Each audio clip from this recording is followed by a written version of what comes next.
കൃഷിയെ പ്രോത്സാഹിപ്പിക്കാൻ സാധിക്കാത്ത കൃഷി വകുപ്പ് എന്തിനാണ് പ്രവർത്തിക്കുന്നതെന്ന് ചങ്ങനാശ്ശേരി അതിരൂപത ആർച്ച് ബിഷപ്പ് മാർ തോമസ് തറയിൽ.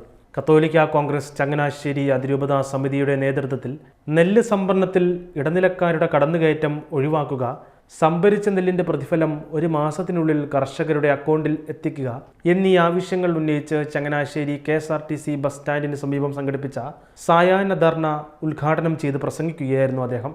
സുരക്ഷിതമായി സമാധാനത്തോടെ ജീവിക്കേണ്ട ജനങ്ങൾ അവരുടെ ന്യായമായ അവകാശങ്ങൾക്ക് വേണ്ടി തെരുവിലിറങ്ങുന്നു എന്നുള്ളത് നമ്മുടെ ഈ ജനാധിപത്യ വ്യവസ്ഥയിൽ ഒരു വലിയ ദൗർബല്യമാണ് എന്ന് പറയാൻ ഞാൻ ആഗ്രഹിക്കുകയാണ്. ഓരോ വർഷവും കുട്ടനാടൻ ജനതയ്ക്ക് വേണ്ടി നമ്മൾ തെരുവിൽ ഇറങ്ങേണ്ടി വരുന്നു എന്നുള്ളത് തന്നെ എത്രയോ ദൗർഭാഗ്യകരമായ ഒരു കാര്യമാണ്.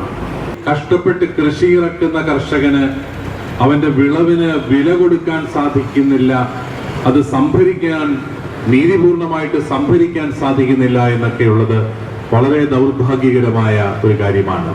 കർഷകന്റെ നെല്ല് വാങ്ങിയിട്ട് അവന്റെ കുടുംബത്തിന്റെ ആധാരവും കൂടെ വാങ്ങിയിട്ടാണ് ഏതാനും മാസങ്ങൾക്ക് ശേഷം അവന് പണം ലഭിക്കുക.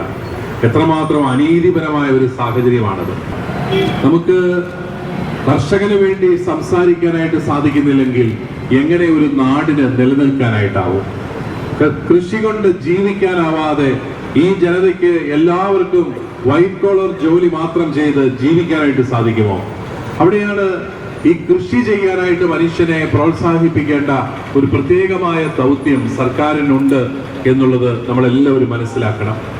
കൃഷി വകുപ്പ് എന്ന് പറയുന്ന വളരെ വലിയ ഒരു വകുപ്പ് തന്നെ സർക്കാരിനുണ്ട്. ആ കൃഷി വകുപ്പിനെ നിലനിർത്താൻ വേണ്ടിയിട്ട് എത്ര കോടി രൂപയായിരിക്കണം സർക്കാർ ഓരോ മാസവും ചെലവഴിച്ചുകൊണ്ടിരിക്കുന്നത്. എല്ലായിടങ്ങളിലും കൃഷി വകുപ്പിന്റെ സ്ഥാപനങ്ങളുണ്ട്, കൃഷി വകുപ്പ് ഉദ്യോഗസ്ഥരുണ്ട്. പക്ഷേ കർഷകനെ മാത്രം കാണാനില്ല എന്ന ദൗർഭാഗ്യകരമായ അവസ്ഥ. കൃഷിയെ പ്രോത്സാഹിപ്പിക്കാനായിട്ട് സാധിക്കാത്ത ഒരു കൃഷി വകുപ്പ് എന്തുകൊണ്ട് അങ്ങനെ പ്രവർത്തിക്കണമെന്ന് തന്നെ നമ്മൾ ചോദിക്കേണ്ടിയിരിക്കുന്നു. കർഷകന് മാന്യമായിട്ട് ജീവിക്കാൻ സാധിക്കാത്ത ഒരു സാഹചര്യത്തിൽ ഇപ്രകാരമുള്ള സർക്കാർ സംവിധാനങ്ങൾ കൊണ്ടൊന്നും പ്രയോജനം ലഭിക്കുന്നില്ല എന്നുള്ളത് ദൗർഭാഗ്യകരമായ ഒരു കാര്യമാണ്.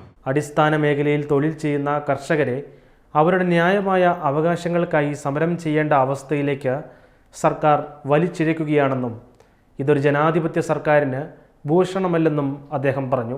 കത്തോലിക്ക കോൺഗ്രസ് അതിരൂപത പ്രസിഡന്റ് ബിജു സെബാസ്റ്റ്യൻ പടിഞ്ഞാറേ വീട്ടിൽ അധ്യക്ഷനായിരുന്നു. ചങ്ങനാശ്ശേരി അതിരൂപത വികാരി ജനറൽ മോൺസിനോർ ആന്റണി എത്തക്കാട്ട് മുഖ്യപ്രഭാഷണം നടത്തി. അതിരൂപത director father Sebastian Chamakkala, general secretary Binu Dominic Naduviledam, professor rouble Raj എന്നിവരുൾപ്പെടെ നിരവധി പേർ പ്രസംഗിച്ചു.